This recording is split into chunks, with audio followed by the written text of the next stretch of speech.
اليوم احتفالية وطنية، حفل معاهدة الأحامدة بالفقر بمشاركة تقريبا جميع القبائل. نعم.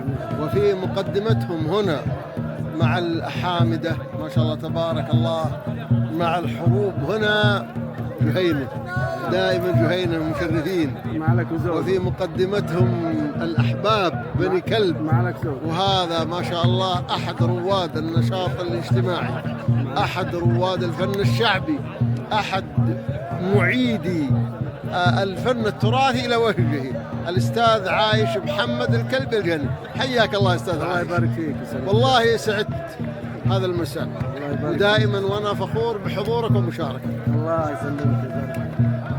شكرا لك والله يا اخي، ودائما مبدع. اشكرك والله يا دكتور على لقاءاتك المميزه واهتمامك بالتراث. شكرا لك. الليله ما شاء الله شفنا معك البندق، هذه المجمع، شفنا مجمع معك. ايوه هذه شفنا لك مشاركه جميله. الله يسلمك. وهذه ليست اول مشاركه، ودائما وانت بالمناسبات الله الوطنيه يسلمك في المدينه المنوره ومع جميع القبائل. الله يحفظك. وهذه هي المواطنه. بارك الله فيك. وانت ممن يحملون هذه المواطنه ومن يجسدونها بشكل عملي ويعلمونها الناس، ولا سيما انك معلم تربوي. الحمد لله معلم، وعندي فرقه موروث شعبي.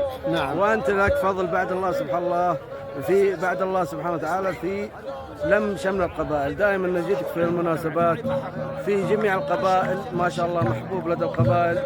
نشكرك يا دكتور، والصراحه عاجزين عن الشكر لك، لكن ربنا يوفقك. الشكر لله عز وجل، وهذا واجبنا.